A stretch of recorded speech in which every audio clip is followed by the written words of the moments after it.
alimentação é falar em saúde. Além de fontes de vitaminas, alguns alimentos contêm substâncias anticancerígenas, antioxidantes e anti-inflamatórias. Uma alimentação saudável, segundo especialistas do assunto, também ajuda a combater doenças cardiovasculares. Longe desse consenso está a questão dos alimentos transgênicos. Um grupo de pesquisadores afirma que produtos geneticamente modificados não prejudicam a saúde. Outro afirma exatamente o contrário. E os produtos orgânicos são mesmo mais saudáveis, além de seu cultivo assegurar a integridade do meio ambiente? Essas questões serão debatidas agora com os nossos convidados. Paulo Ferreira, professor associado da UFRJ, no Instituto de Bioquímica Médica. Ele é pesquisador na área de genética molecular. É vice-presidente da Sociedade Brasileira de Biotecnologia. Claudemar Matos é agrônomo e mestre em ciência ambiental pela UF. É membro da Articulação de Agroecologia do Rio de Janeiro e da Articulação Nacional de Agroecologia. Participa da equipe técnica do Programa de Agricultura Urbana da SPTA. Anderson Junger Teodoro é professor de Ciência dos Alimentos da Escola de Nutrição da FAPERJ. É diretor de pesquisa da Unirio e pesquisador de Ciência e Tecnologia de Alimentos. O programa Pensares começa agora. O nosso tema hoje é alimentação. A gente sabe que boa nutrição é um fator determinante para uma vida saudável. E quando se fala na relação entre alimentos e saúde, a questão dos transgênicos vem logo à tona. Essa discussão não poderia faltar em Pensares. Portanto, para a gente se situar, eu começo perguntando ao Paulo Cavalcante, que é doutor em biotecnologia, o que é um alimento transgênico, Paulo? Vou tentar explicar em bem poucas palavras, né? Vamos dizer, a década de 80 do século passado, os alimentos que a gente consumia, eles eram obtidos através de cruzamento entre duas plantas e você depois ia fazendo seleção, tá? Esse cruzamento, ele é mais ou menos como você tem um pai e uma mãe, cruza um filho, né? Você espera um resultado, mas aquilo sempre varia, né? Se você tiver 10 irmãos, varia. Então, esse era um processo que levava 10, 15 anos para você selecionar um novo cultivar. A partir da década de 80, então, foi desenvolvida uma tecnologia onde você seleciona um gene específico que você quer introduzir e, usando algumas tecnologias diferentes, você introduz esse gene na planta que você quer introduzir. Quer dizer, a diferença, então, é a precisão, é o fato de você sabe o que você está colocando lá dentro, um gene específico. Entendi. Agora, por que os transgênicos liberados para produção em larga escala, né, no Brasil, há quase 15 anos, né, como você falou, ainda causam tanta polêmica? Tem a ver com a história, com as empresas envolvidas. A tecnologia é disponível para você colocar uma gama de genes diferentes, que vão desde, por exemplo, aumentar o teor de vitamina A no arroz, que é uma planta que está pronta para ser lançada, mas que ainda não foi lançada. Tem gente aumentando o teor de licopeno no tomate, aumentando a quantidade de resveratrol no tomate. Só que todos os transgênicos que estão no mercado em larga escala, eles não têm como objetivo beneficiar a saúde do consumidor. Eles têm como objetivo melhorar o negócio do agricultor e, consequentemente, diminuir os custos e, consequentemente, aumentar a produtividade. Quer dizer, Então, é muito difícil para o consumidor perceber que, eventualmente, pode ter um benefício para ele. E risco para a saúde, Claudemar? Você acredita que os produtos transgênicos tragam algum risco para a saúde dos consumidores? O risco para a saúde, pode pensar no risco do consumidor quando a gente pensa na polinização, né? A polinização que é feita basicamente por insetos pode fazer com que esse gene de uma outra espécie que é introduzido nessa planta vá para uma outra, né? É o caso das abelhas, né? Que tem sido relatado morte de abelhas por conta dos transgênicos. O risco, né, também para a saúde na nossa alimentação, que é um gene, né, estranho, aquela planta, um gene que a gente ainda não está acostumado, um gene, na maioria dos casos, de uma bactéria que a gente não está acostumado. Então, isso, o nosso organismo, né, desde a década de 80, né, ainda não está adequado, as nossas gerações ainda não estão adequadas para esse tipo de substância ou gene, né, no nosso organismo. Então, eu acredito que há um risco, sim, para a saúde. E quando a gente fala também da saúde no meio ambiente, né, que a nossa saúde depende do meio ambiente, né, essas interações ecológicas, uma vez sendo impactadas ou, de alguma maneira, com um novo fluxo de genes, isso também para o ambiente pode causar risco. Causar um risco. Agora, antes da gente voltar ao assunto do meio ambiente, Paulo, quer dizer, pelo que o Claudemar falou, aquela segurança, quer dizer, aquela vantagem do transgênico, de que você sabe exatamente o que você está misturando, ela é eliminada por essa possibilidade da polinização. Eu acho que vou ter que discordar, entendeu?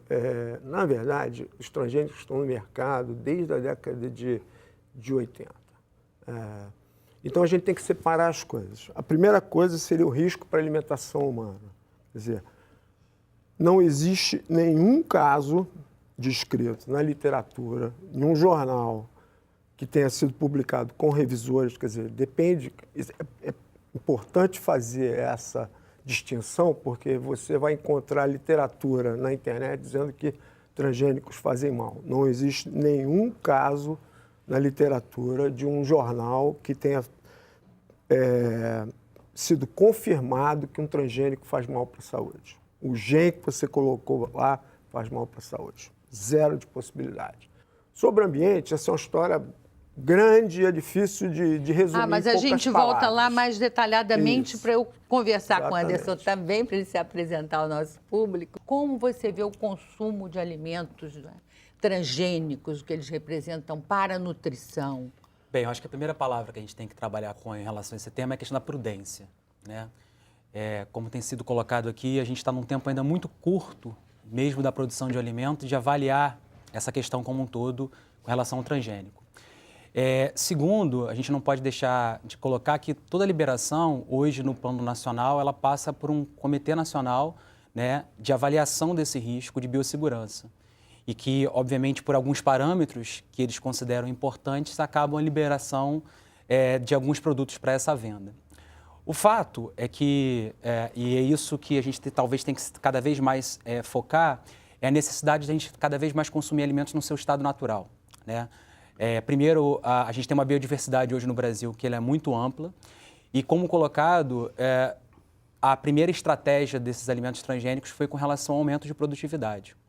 Então, a gente também não pode perder esse foco, qual foi o primeiro objetivo com que ele foi criado. É óbvio que com o avanço da tecnologia, isso traz uma possibilidade dentro da área de alimentos que é enorme, a gente citou aqui algumas já com relação à fortificação de alimentos e outros pontos mais, mas nesse exato momento a gente tem uma questão de prudência. O consumidor, obviamente, que está em casa, às vezes nos assistindo também, ele tem essa escolha livre, né? A gente hoje, por legislação, tem uma rotulagem definida que o alimento transgênico ele tem no seu rótulo o símbolo transgênico. Então, nesse momento, aquelas pessoas que às vezes ainda não confiam muito bem nesses estudos, elas podem não consumir esses alimentos no primeiro momento. Isso pode ser colocado. Hoje, a nossa legislação fala que os alimentos produzidos que apresentem acima de 1% de alimentos transgênicos, eles têm que apresentar no seu rótulo o selo dos transgênicos. O fato é que, para a gente já poder avaliar um risco para a saúde humana, a gente ainda está num tempo muito curto. Existem, sim, alguns estudos bem agudos, ainda de curto prazo, mostrando algumas resistências a antibióticos, algumas resistências, por exemplo, de plantas que produzem algumas substâncias tóxicas. Então, nesse momento, talvez a palavra certa seja uma prudência. Entendi. Tá bom, nós vamos, então, fazer um breve intervalo e aí voltamos para continuar essa conversa sobre alimentação no próximo bloco. Até já.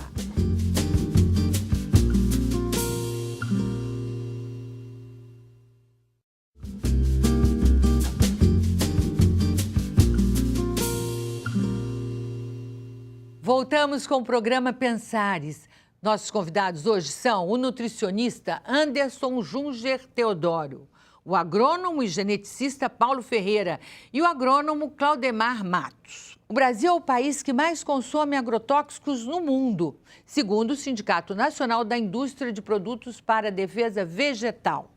Mas os brasileiros estão cada vez mais atentos à questão. Uma pesquisa encomendada pelo Greenpeace ao Ibope em 2016 revela que 81% dos entrevistados consideram a quantidade de agrotóxicos aplicados na lavoura alta ou muito alta. E 82% da população acham muito importante a introdução de alimentos sem agrotóxicos na merenda escolar. Aí eu vou perguntar para vocês o seguinte, os alimentos transgênicos, eles usam agrotóxicos, precisam de agrotóxicos? Eles mantêm mais os agrotóxicos, são assim, mais perigosos nesse sentido? Posso começar? Paulo, pode começar você. Bom, eu acho o seguinte, a gente tem que tomar cuidado para não misturar alhos com bugalhos. Então, basicamente é o seguinte, o Brasil aumentou e muito o consumo de agrotóxicos de um modo geral. Só que nem todo esse agrotóxico tem a ver com transgênico. Posso te dar um exemplo. Há 5 anos chegou no Brasil uma doença da soja que é causada por um fungo. Soja é a planta mais plantada no Brasil. Essa doença chama-se ferrugem da soja. Essa ferrugem da soja é absolutamente devastadora. Então, os plantadores usam fungicida, que vem ser usado na agricultura, vamos dizer, há dezenas de anos, há décadas. Tá? Então, esse aumento de fungicida não tem nada a ver com transgênico. Não houve aumento no uso de inseticida. Tá? As plantas que são geneticamente modificadas para resistência a inseticida, não houve aumento. Houve aumento no uso de herbicida. Tá? Houve um aumento muito grande, que tem 2 razões. Uma razão, evidentemente, é o aumento da área plantada. Tá? O Brasil teve uma expansão na sua fronteira agrícola nos últimos 10, 15 anos de quase 40%. Tá? Então, planta-se mais, usa-se mais agrotóxico. E tem a ver também, está começando a surgir resistência ao principal herbicida usado pelos transgênicos. Então, nesse caso, as pessoas estão usando, do meu ponto de vista, irresponsavelmente, mais herbicida para tentar combater, vamos dizer, as plantas resistentes que estão surgindo. Quer dizer que não adianta ser transgênico porque vai ter agrotóxico também. Ele não nos livra, o transgênico só aumenta a produção. É muito bom para o agronegócio, é muito bom também para a alimentação no mundo, de forma geral, mas não nos livra dos agrotóxicos.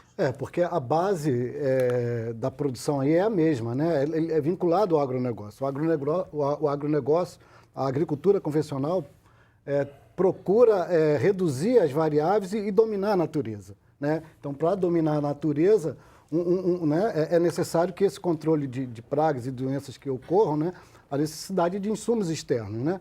Diferente de outras práticas de agricultura que procuram manter um equilíbrio no ecossistema. E nesse caso da soja, dos transgênicos e o aumento do herbicida, está vinculado ao pacote, né, de quem desenvolveu a tecnologia dos transgênicos, quem vem desenvolvendo, contribuindo com o desenvolvimento da tecnologia, são as mesmas empresas multinacionais que dominam o mercado, inclusive estão vinculadas à alimentação, e que associaram a tecnologia dos transgênicos também à tecnologia do uso do herbicida Roundup. Ô Anderson, vamos voltar ao assunto da merenda escolar, que foi mostrado aqui que na pesquisa do Ibope, preocupa 82%, pelo menos, dos entrevistados.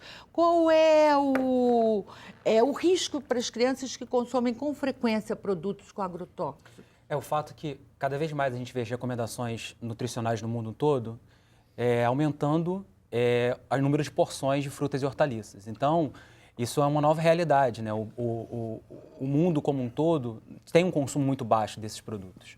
E, obviamente, há uma preocupação da qualidade desse produto que a gente vai consumir. O fato é que se observa que, a partir das introduções dessas novas tecnologias, novas patologias surgiram e algumas foram até, na verdade, mais prevalentes. É muito difícil, às vezes, a gente associar diretamente uma coisa a outra, mas o que se sabe, e vários estudos mostram isso, que o aumento de agrotóxico promove diversas doenças, Inclusive, por exemplo, uma prevalência muito maior em diversos tipos de câncer. Esse é um grande problema. O fato é que a criança, já no seu início de vida, sempre ser estimulada ao consumo desse tipo de substância, pode ser que leve a ela, num futuro muito próximo, né, a desenvolver essas certas doenças. Então, é uma preocupação. Hoje em dia, a gente tem várias políticas governamentais, inclusive a própria parte de segurança alimentar e nutricional, estimulando o consumo nas merendas escolares de alimentos orgânicos. A gente vê diversas escolas já fazendo alguns projetos de hortas escolares dentro da sua escola, com o objetivo justamente de começar a cultivar um pouco isso, né? Essa questão da sustentabilidade, a questão de trabalhar o alimento mais natural, que a gente sabe que, obviamente, acaba tendo essa característica bastante positiva. Eu acho que é por aí que a gente tem que caminhar, nesse sentido. Eu quero continuar, e agora vamos ao... O Paulo quer falar, e eu também, tomar e todo um certo mundo quer cuidado, falar. porque a gente não pode, mais uma vez, misturar alhos com bugalhos. Dos alimentos contidos na merenda escolar, não tem nenhum que seja transgênico. Entendeu? Então, os agrotóxicos que a gente consome de plantas in natura, tá? Não tem nenhum que veio de transgênico. Tá? Então, não tem tomate transgênico no mercado, não tem alface, não tem cebola. Se eles têm agrotóxico, não tem nada a ver com transgênico. Então, e do meu ponto de vista, até onde eu sei, quer dizer, eu fiz parte dessa comissão da CTNB durante 3 anos. Não existe nenhum caso de patologias ligadas ao consumo de transgênico. Aí está livrado. O transgênico não está nesse pacote em parte, ruim. Né, Leila? Porque, assim, hoje, boa parte da ração animal é feita com milho transgênico, né? E boa parte, essa alimentação animal para as galinhas, para as aves que produzem ovos ou carne, né? Ou para o leite. Então, assim, um rastreamento... Mas não tem resíduo de transgênico? Nunca foi mostrado que tem resíduo de agrotóxico quando a gente está falando do risco, né, da precaução, né, Paulo? Não, mas... Mas voltando a falar da alimentação escolar... se você comer uma coxinha de galinha, ela pode estar com... Ela pode ter um fator transgênico ali naquele pedaço mas acho que a ciência tem que mostrar isso para nós. A ciência tem que mostrar. A gente não sabe.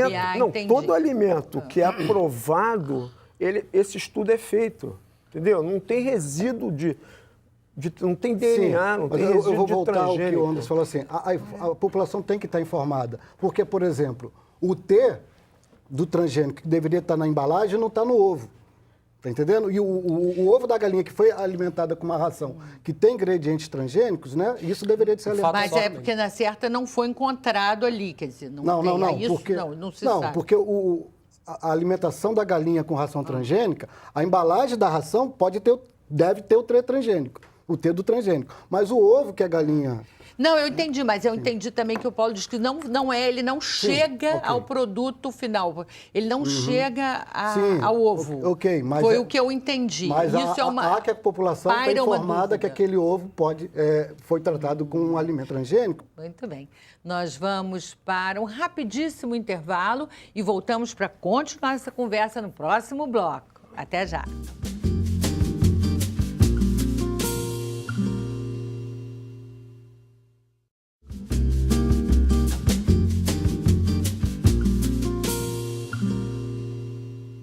Voltamos com o programa Pensares. Nosso tema hoje é alimentação. E nossos convidados são o nutricionista Anderson Junger Teodoro, o agrônomo e geneticista Paulo Ferreira e o agrônomo Claudemar Matos. Este ano de 2016 foi escolhido pela ONU como Ano Internacional das Leguminosas, com o propósito de destacar a importância desses alimentos na promoção da saúde, da nutrição, assim como da segurança alimentar e sustentabilidade ambiental. Paulo, eu pergunto para você primeiro, logo, o que são as leguminosas? Bom, leguminosas são plantas de uma família de plantas, né, que se chamam atualmente fabáceas, e dentre elas fazem parte da nossa alimentação o feijão, a soja, o feijão de corda, o amendoim, o calpim, por aí, um monte enorme.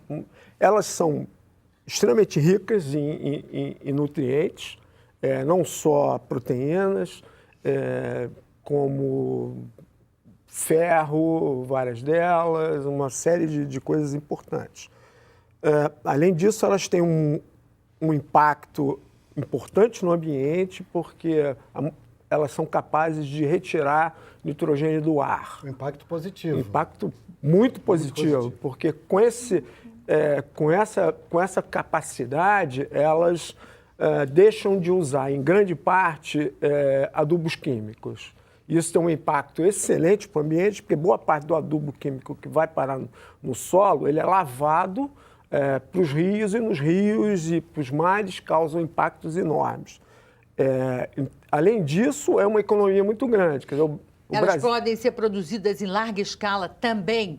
Com certeza, com certeza. A soja é toda plantada em associação com bactérias que fixam nitrogênio. Então, é algo extremamente importante do ponto de vista nutricional. Tem alguns pequenos problemas, por exemplo, o caso do feijão. O feijão, ele é pobre em alguns aminoácidos, tá? E acho que ele pode falar melhor do que eu sobre isso. Eu queria destacar nesse ponto das leguminosas a variedade de nutrientes que a gente acaba tendo ali, né? Então, você tem um percentual de carboidrato bem elevado. Apesar de ter um percentual de proteína, como o Paulo estava colocando, a gente geralmente considera uma proteína ideal quando ela tem uma sequência de aminoácidos essenciais. São alguns aminoácidos que a gente não produz. O organismo precisa adquirir de algum alimento. E as leguminosas, elas geralmente têm uma limitância na metionina.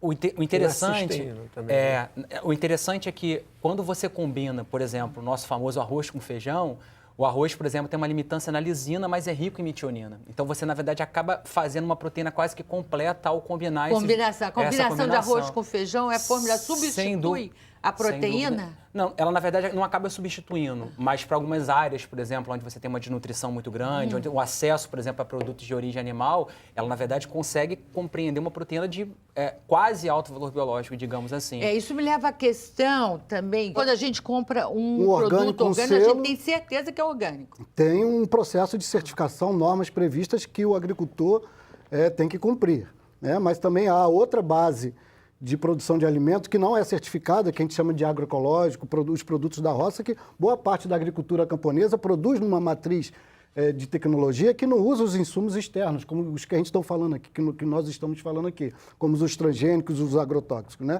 E boa parte desses produtos, eles não têm um processo de certificação, mas são produtos limpos, do ponto de vista, como Anderson está falando, natural, né? Então, os orgânicos é aquele produto que tem um selo, né? Mas tem vários outros produtos que são produzidos sem agrotóxicos, sem agroquímicos, que a gente encontra nas feiras. E aí as feiras locais que existem aí no Rio de Janeiro, na região metropolitana, são fundamental. Hoje a gente tem pelo menos 19 feiras do Circuito Carioca de Feiras Orgânicas, tem pelo menos outras 10 feiras em espaços institucionais, como a UFRJ, a Rural do Rio, a UERJ inaugurou semana retrasada uma feira no seu campus. Tem várias feiras locais, que é diferente das feiras livres, Leila, que são feiras em que é o agricultor vendendo direto para o consumidor. E qual é a vantagem disso? A vantagem é que, além de ser os mercados de proximidade, os alimentos são mais frescos, a questão dos transportes é mais viabilizada porque a distância é menor, e a questão que o consumidor pode dialogar com o agricultor. E nesse processo de diálogo, nós, da cidade, podemos nos aproximar de uma realidade que é rural e do campo, e também da cidade. E aí eu destaco que na cidade do Rio de Janeiro tem agricultura, por mais que as pessoas queiram inviabilizar isso e invisibilizar isso. Conhecer que a produção do alimento não é só a monocultura, não é só o agronegócio. A agricultura camponesa tem um papel fundamental. E aí, assim, esse mito, só para concluir, Leila, essa questão da produção de alimento para alimentar o mundo, isso é a falácia da Revolução Verde. Se a gente fizer a reforma agrária, se a gente mudar o nosso modo de vida, né, se dar terra para quem precisa plantar, eu acredito que uma matriz tecnológica com base na agroecologia, ela pode vir, sim, alimentar. O fato que... Olha só, nós temos assim um finalzinho de programa, então eu vou pedir para cada um falar, né, fazer suas considerações finais para a gente encerrar com todo mundo satisfeito, que deu o seu recado, Anderson. Acho que o caminho é esse. A gente, na verdade, vive um mundo, né, que passa por uma dificuldade muito grande e que a gente está buscando opções. Na verdade, a gente vê cada vez mais pessoas adoecendo, um mundo, na verdade, com uma sociedade numa correria muito grande. Essa questão se a gente dá conta ou não com determinados tipos de produção é sempre polêmico. O fato é, nós temos que achar algumas soluções. E o que a gente cada vez mais, pelo menos vê dentro da área da alimentação, É que se a gente voltar para o natural, voltar para aquele alimento in natura, cada vez menos processado, cada vez menos ultraprocessado, é o que a gente percebe hoje, tem sido as indicações de todas as organizações relacionadas à parte da alimentação, é o meu recado final. Para você, essa é a prioridade. E para você, Paulo? Eu acho que a prioridade é produzir alimento de qualidade e que seja possível de ser distribuído para todo mundo, né? Nos séculos que existe, milhares de séculos, quer dizer, centenas de séculos que existe agricultura, a biodiversidade sumiu, né? Hoje em dia você tem 10% da biodiversidade que tinha há 5.000 anos atrás. Então não existe, vamos dizer, variabilidade genética para produzir alimentos que possam serem fortificados, que cresçam em todas as condições, que cresçam em lugares secos. Então a agricultura tem que introduzir a tecnologia. Se for transgênico, excelente. Se não for transgênico, excelente também. Grande parte dos alimentos não são transgênicos e estão indo muito bem. O que eu acho que a gente não pode negar uma tecnologia que claramente pode trazer benefícios para a humanidade.